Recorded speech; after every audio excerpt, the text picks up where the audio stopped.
Oke. Selanjutnya adalah siapa ini? Saya sendiri, Bu. Oke, ya sekarang silakan.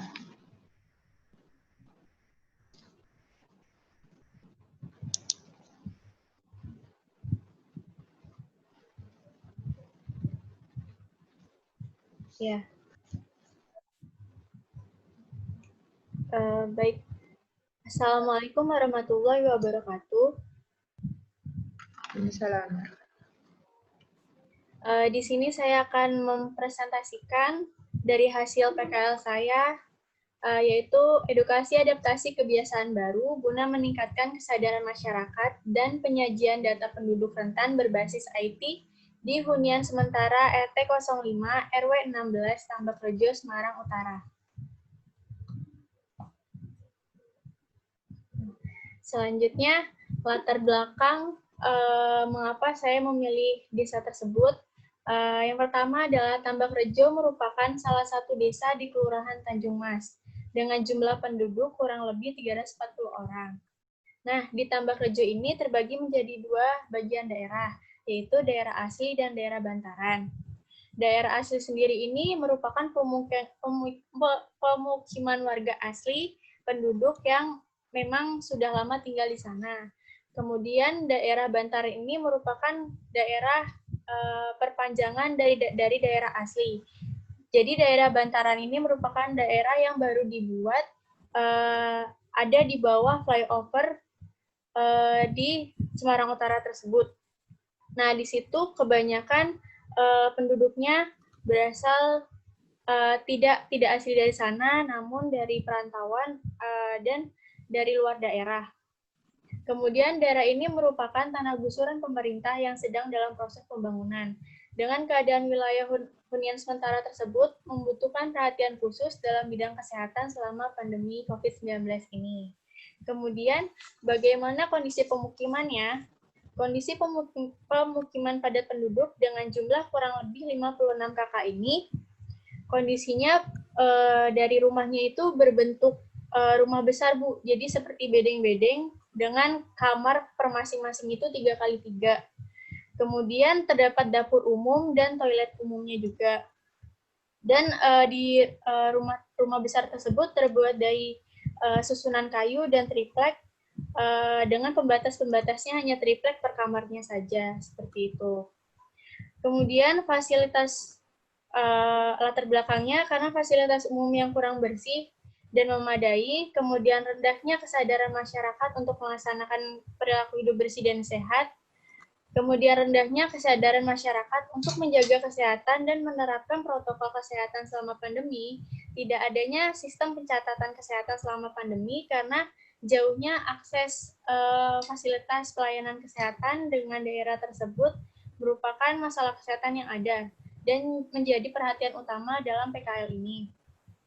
Kemudian dari latar belakang tersebut saya ambil dua pokok permasalahan, yaitu rendahnya pengetahuan sikap dan perilaku masyarakat dalam menerapkan protokol kesehatan adaptasi kebiasaan baru dan proses pendataan penduduk rentan dan pendataan penyakit guna meningkatkan kesadaran masyarakat untuk tetap menjaga kesehatan dan mencegah penularan penyakit.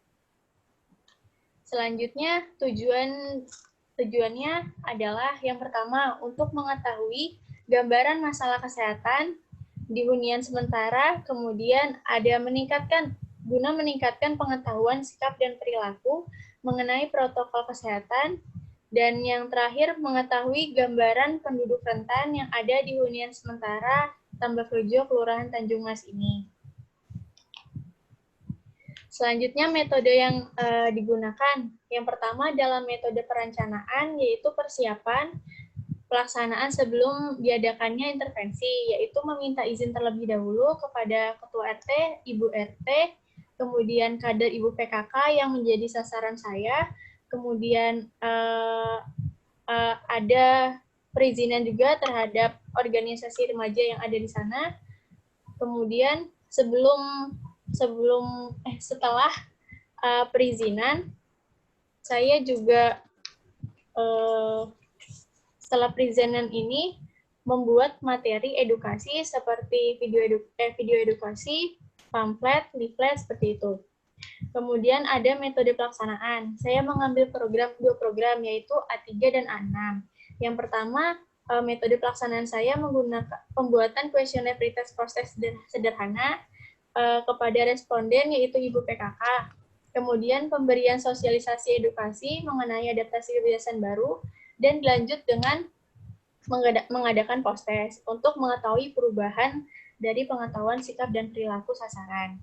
Kemudian dari program A6 saya, ini saya laksanakan door to door, karena dari lingkungannya sendiri, di sana masih teknologinya masih kurang, Bu, jadi masih ada beberapa kakak yang tidak memiliki alat komunikasi, seperti itu. Kemudian metode monitoringnya pelaksanaan program yang A3 dengan edukasi rutin dan berkala sebanyak 3 kali, yaitu memantau perubahan pengetahuan, sikap, dan perilaku. Kemudian untuk program yang A6 juga saya laksanakan 3 kali. Sebenarnya di panduan pelaksanaannya hanya sekali, namun menurut saya itu tidak menjangkau seluruh kakak yang ada di hunian sementara. Jadi saya laksanakan sebanyak 3 kali.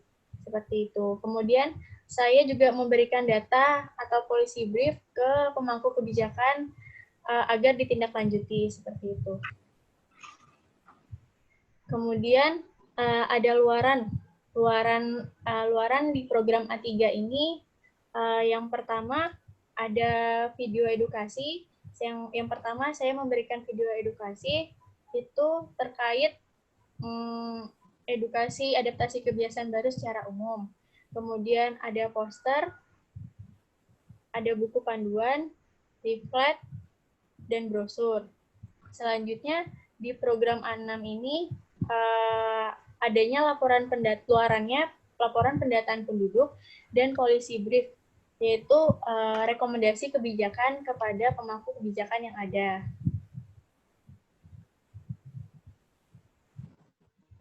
Kemudian selanjutnya pembahasan. Yang pertama pada program A3 yaitu edukasi adaptasi kebiasaan baru. Yang pertama, untuk kegiatan yang pertama ini edukasi protokol kesehatan, adaptasi kebiasaan baru, pemahaman yang saya berikan secara umum seperti pengertian, alasan kenapa adanya adaptasi kebiasaan baru dan lain-lainnya kepada Ibu PKK. Media edukasi dan atau instrumennya yang saya gunakan yang pertama video edukasi, terus ada kuesioner dan kuesioner pretest post-test. Kemudian untuk yang sosialisasi kedua, saya menjelaskan mengenai protokol kesehatan adaptasi kebiasaan baru di tempat peribadatan dan di pasar. Ini berbentuk media edukasinya berbentuk poster. Yang ketiga, edukasi yang ketiga ini saya membahas tentang adaptasi kebiasaan baru di kantor dan cara meningkatkan imunitas anak saat pandemi. Media edukasi yang saya berikan yang pertama ada buku panduan, kemudian ada brosur, dan ada leaflet. Indikator keberhasilan dari program A3 ini yang pertama yaitu terlaksananya kegiatan dengan sasaran mencapai 30 orang. Kemudian peningkatan pengetahuan sikap dan perilaku masyarakat secara umum dan menerapkan protokol kesehatan selama pandemi COVID-19 ini. Dan didapat hasilnya yaitu dari hasil olah data didapatkan bahwa p-value dari pengetahuan sikap dan perilaku itu kurang dari 0,05. Secara statistik terdapat perubahan pengetahuan sikap dan perilaku antara sebelum dan sesudah intervensi program edukasi ini di hunian sementara Tambak Rejo. Kemudian untuk pembahasan yang program A6, yaitu pelaksanaan pendataan penduduk rentan dan penyakit di hunian sementara kegiatannya. Nah, kegiatan ini saya laksanakan 3 kali, namun di pembahasan tetap saya jadikan 1. Kemudian media edukasinya yang saya berikan yaitu kuesioner pendataan penduduk rentan dengan menggunakan aplikasi ODK Collect. Dan beberapa aspek kuesioner yang saya data yaitu pendataan sasaran seperti balita, lansia, dan orang dengan penyakit menahun, kronis, dan akut. Kemudian ada saya mendata juga penyakit menular, penyakit tidak menular, PHBS, faktor resiko COVID, dan faktor penyakit penyerta. Dan di sini indikator keberhasilannya yang pertama, ada terlaksananya kegiatan pendataan, kemudian menjangkau seluruh penduduk rentan yang ada di hunian sementara. Jadi pendataannya ini menjangkau keseluruhan yang ada di desa tersebut. Kemudian indikator keberhasilan juga ada hasil data dari pendataan saya. Kemudian hasilnya, laporan hasil pendataan penduduk rentan secara lengkap. Namun, dari indikator keberhasilan ini, hasilnya belum maksimal karena belum dapat menjangkau seluruh penduduk rentan yang ada. Karena terkendala waktu pendataan dengan warga yang sering tidak ada di rumah. Seperti itu, Bu. Kemudian kesimpulan dan saran. Kesimpulan yang pertama, masalah kesehatan yang terjadi di desa ini antara lain masalah kesehatan penyakit menular, yakni terdapat kasus ISPA, kasus DBD, dan kasus TB paru, diare. Kemudian masalah kesehatan lansia, 26,9% lansia mengalami hipertensi dan diabetes. Selanjutnya, gambaran penduduk rentan yang ada di desa hunian sementara ini, balita sebesar 61,6%, lansia 19,2%, dan orang dengan penyakit menaun sebanyak 19,2%.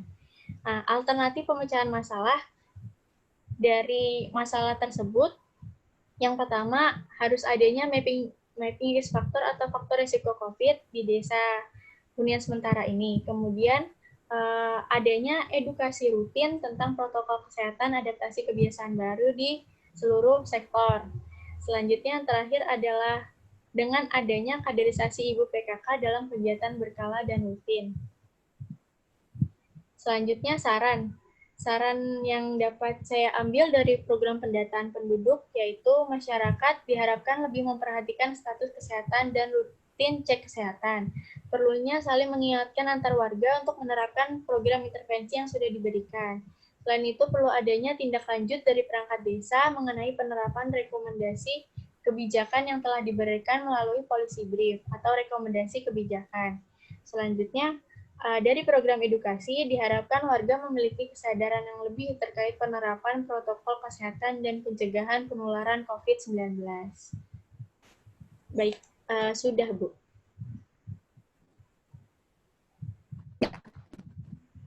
Terima kasih, Ica. Ini tadi Anda melaksanakan program A3 dan A6 ya? Iya, Bu. Oke. Untuk laporannya sudah selesai? Alhamdulillah sudah selesai, Bu. Mungkin tanda tangan. Dokumentasi? Ya. Dokumentasinya? Dokumentasinya sudah semua. Video? Video, okay. Ya. Untuk A3 produk? Untuk A3 produknya lumayan. Sosialisasinya apa saja? Kalau yang produk dari A3, yang pertama ada video edukasi, yang kedua ada leaflet, yang ketiga ada brosur, yang keempat ada poster, kemudian ada buku panduan.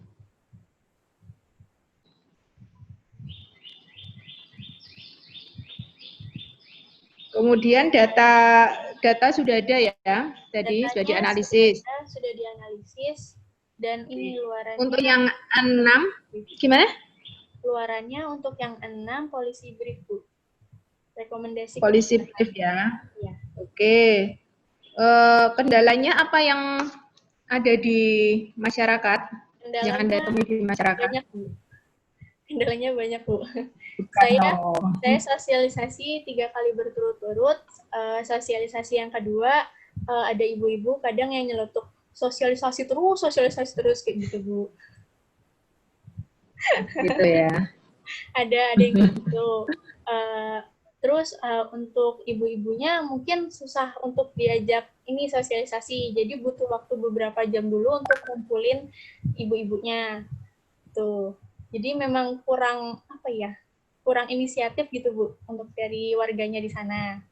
Kemudian dari pendataan, kemungkinan kan di sana mata pencariannya nelayan, Bu, dan mereka beraktivitasnya kebanyakan di malam hari. Jadi salah satu yang sulit itu ya saya harus sosialisasi di malam hari gitu. Malam hari. Jadi pulangnya bisa nyampe jam 11 malam gitu, Bu. Wow. Di sana itu daerah rawan loh. Kamu hati-hati loh di Iya, sana. Bu. Oh, rawan banget, Bu. Ya. Oke, untuk Ica cukup. Selanjutnya, Selanjutnya, Ayu. Ayu. Ya, Ya, Silakan Ayu. saya share dulu. Punya Ayu, sebentar, Ay. Oh iya. Ya. ya sebelumnya Assalamualaikum warahmatullahi wabarakatuh. Waalaikumsalam warahmatullahi wabarakatuh. Ya, di sini saya akan menyampaikan mengenai program kerja yang saya lakukan di dusun saya. Bisa next, Cak. Nah, saya itu melakukan kegiatan di Desa Sukorjo, tepatnya di RW 1, Dusun Kemiri, dengan jumlah penduduk 2.168 jiwa, dan sebagian besar itu tamatan sekolah dasar dan bermata pencaharian sebagai petani. Nah, dari faktor di atas itu mempengaruhi kurangnya kepedulian akan bahaya COVID-19 yang sekarang sedang terjadi. Jadi di sini tuh banyak anak-anak yang masih bermain tanpa menerapkan protokol yang berlaku seperti menggunakan masker atau menjaga jarak seperti itu. Next, Cak. Tujuan saya melakukan kegiatan di sini yang dengan fokus target A2, A10, dan A12, yaitu yang pertama meningkatkan pengetahuan terhadap wabah COVID-19 agar partisipan dapat mengetahui mengenai pencegahan dan menerapkan di kehidupan sehari-hari. Yang selanjutnya untuk A6 adalah pemanfaatan lahan kosong dengan pelestarian tanaman toga serta agar dapat dimanfaatkan di kemudian hari. Yang selanjutnya untuk tujuan A12 sendiri adalah sebagai langkah pencegahan meluasnya virus corona sebagai usaha meningkatkan kebersihan untuk mencegah penyebaran COVID-19 di lingkungan Dusun Kemiri. Next. Hasil yang diperoleh dari kegiatan yang telah saya lakukan adalah terbentuknya laporan dan informasi perubahan pengetahuan, sikap, dan perilaku anak-anak TPQ terhadap COVID-19. Yang selanjutnya dari program A10 sendiri, itu terciptanya pemanfaatan yang permanfaatan lahan yang tadinya gersang menjadi lahan tanam.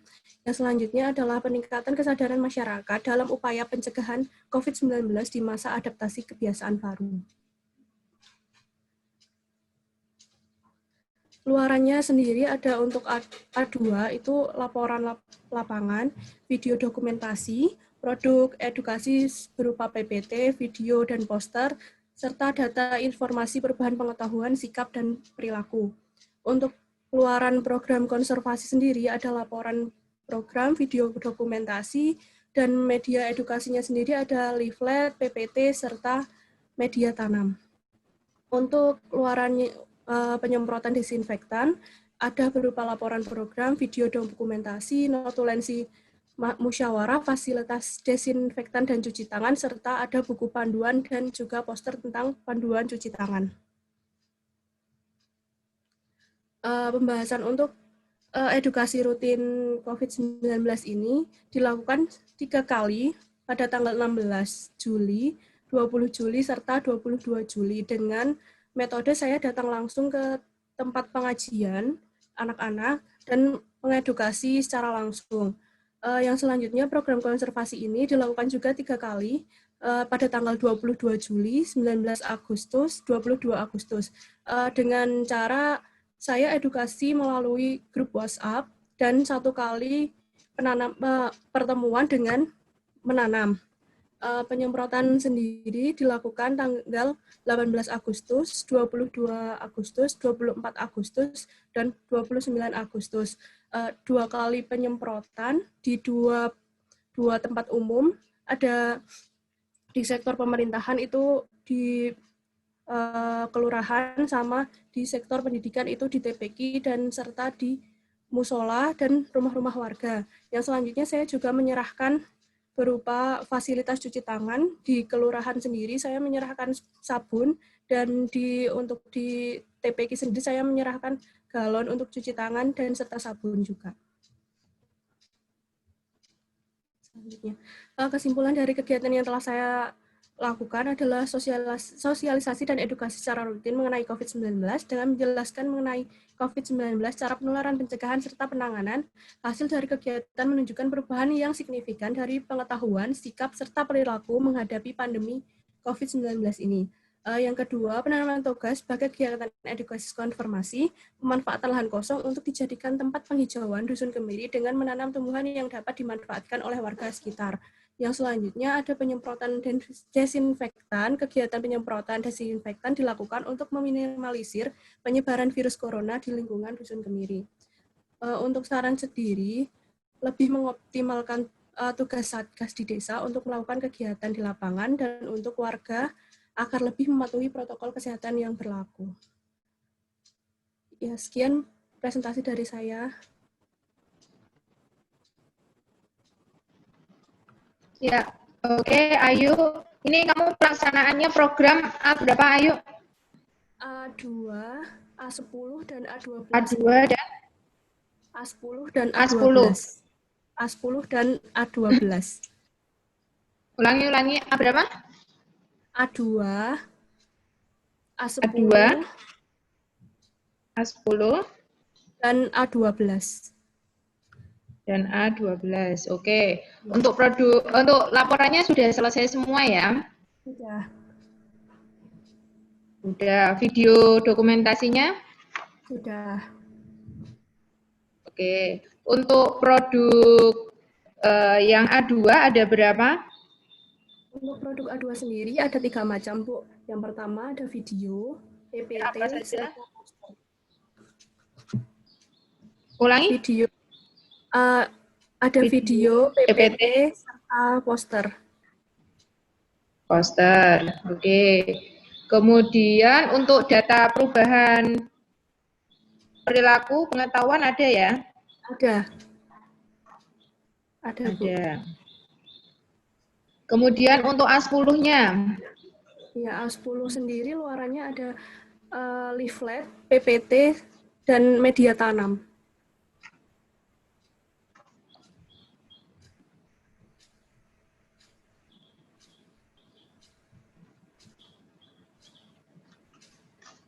Sebentar. Ini untuk A10.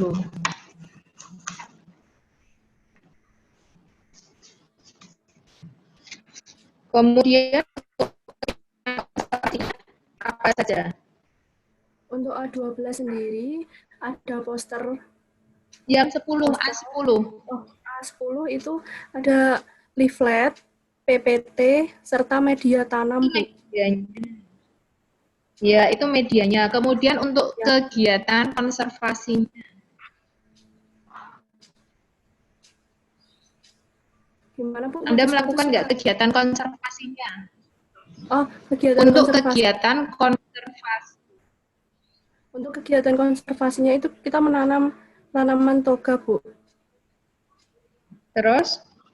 Ya, jadi di edukasi itu pertama mengirimkan leaflet itu pengenalan konservasi dan tanaman toga. Yang selanjutnya menanam, terus yang terakhir itu ada PPT mengenai manfaat dan jenis-jenis tanaman toga sendiri. Jadi ada 2 edukasi ya? Ya. Oke. Kemudian yang untuk A12? Ya, untuk A12 sendiri itu ada buku panduan,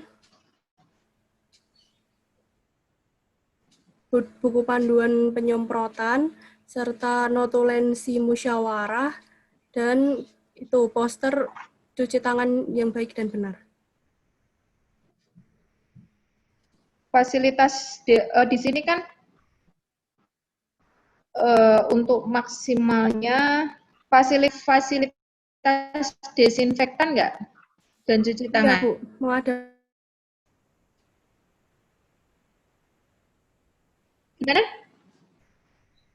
Putus-putus. Putus-putus. Saya mengektan di beberapa tempat, dan Juga memberikan fasilitas cuci tangan. Ya.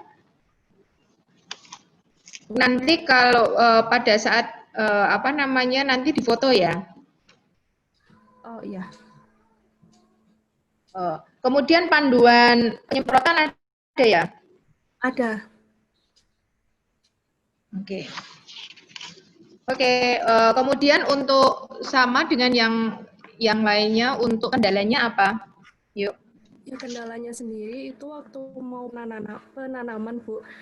Seharusnya udah dilakukan beberapa minggu sebelumnya, tapi diadakan penundaan dikarenakan angka COVID sendiri di Wonosobo itu melonjak drastis. Jadi dari pemerintah sendiri melarang adanya perkumpulan. Jadi penanamannya itu ditunda selama beberapa minggu, menjadikan tanaman yang bibit yang akan ditanam itu menjadi layu, Bu. Gitu. Oke. Tapi untuk antusias masyarakat bagus ya? Ya, bagus. Sangat bagus malah. Oke, terima kasih Ayu. Yang terakhir?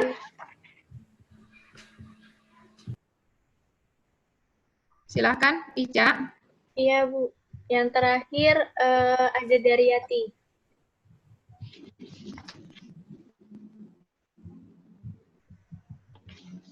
Yuk, silakan Haryati.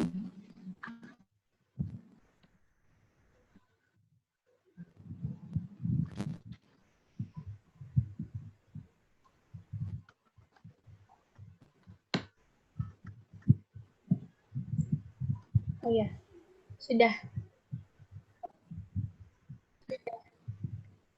Monggo dari Yati.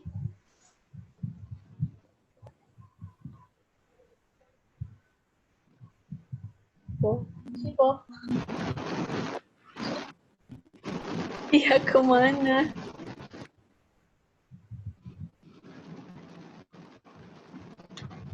Maaf, Bu, kayaknya dia keluar.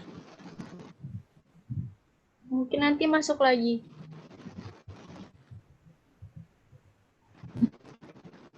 Dan ini diputus dulu.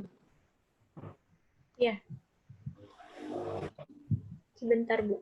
Oh, ini dari Yati masuk bisa enggak? Sudah?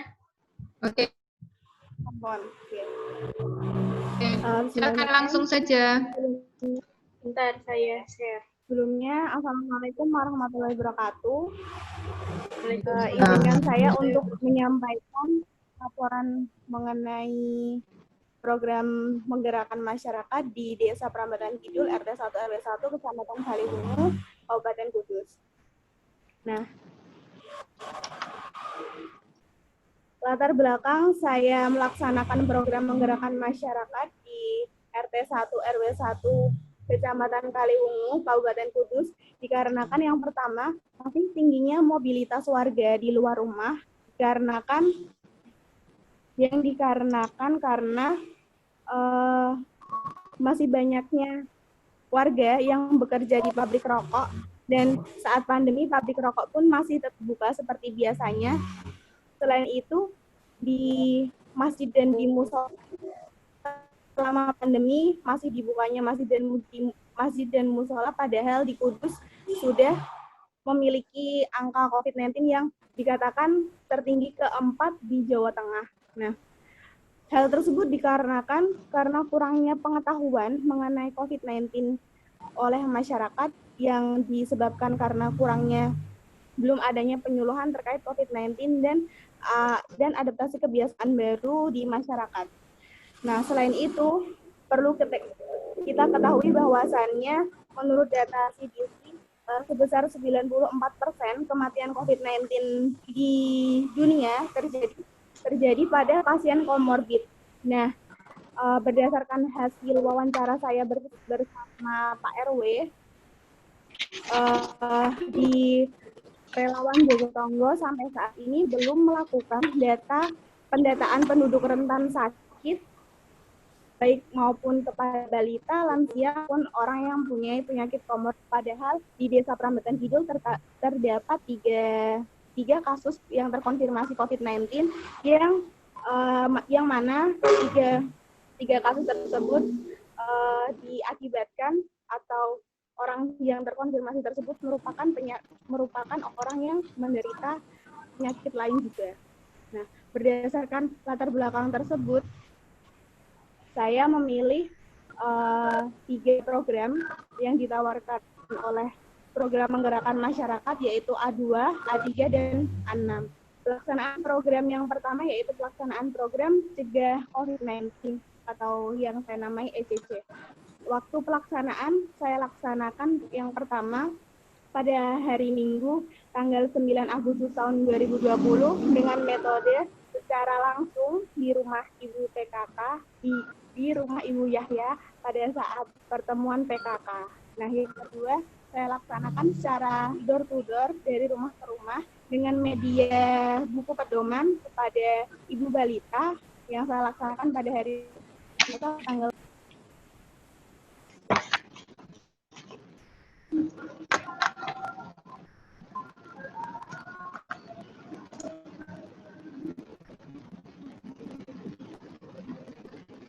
Iya, dari Yati. Dari Yati, Keluar lagi. suaranya kok Keluar lagi, Bu. Sinyalnya.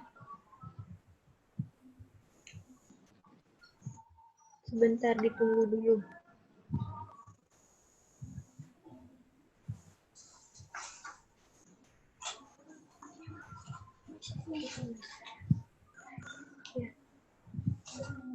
Halo, halo.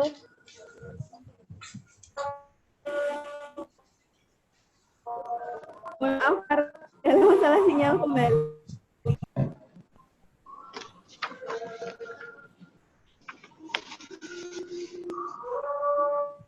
Kan untuk yang COVID-19 yang ketiga saya laksanakan sampai Kamis pada tanggal 12 sampai 13 Agustus 2020 yang saya laksanakan secara langsung dari rumah ke rumah.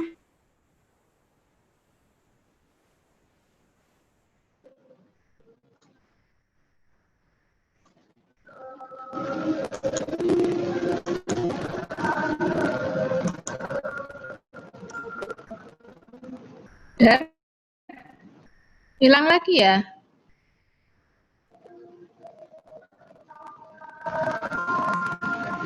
Halo, dari Yati. Hilang lagi, Bu. Sinyalnya.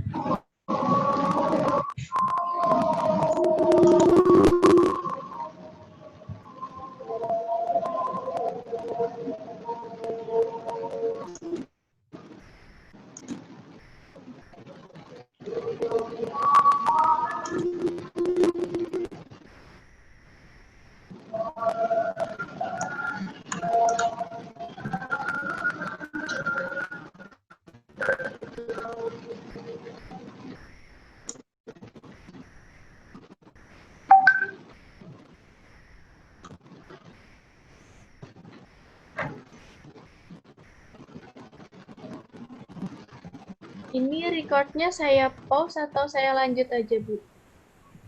Pause aja, di pause dulu. Oh iya.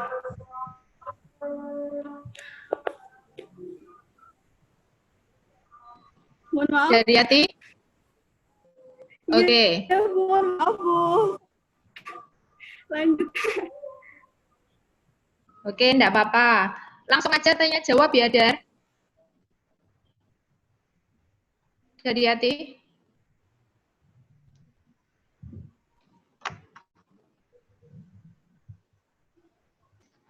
Halo. Dari Yati. Merupakan rendahnya pengetahuan. Halo, dari Ibu Yati.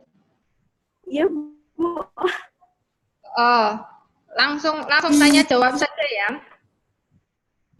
Untuk pelaksanaan dari Yati melaksanakan program A berapa?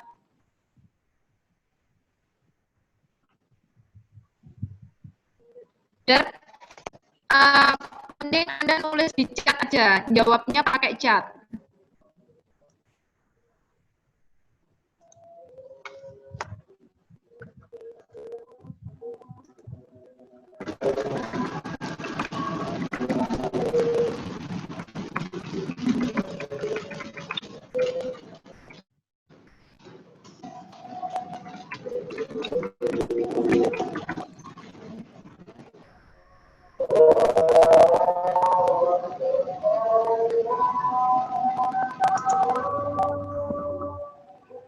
Ica, Ya, iya Bu. recordingnya dimatikan. Ya, Kemudian nanti chatnya di ini, di apa namanya, di screenshot. oh chatnya saja ya. Iya, iya Bu. Iya Bu. Ya, recordingnya dimatikan saja. Oke.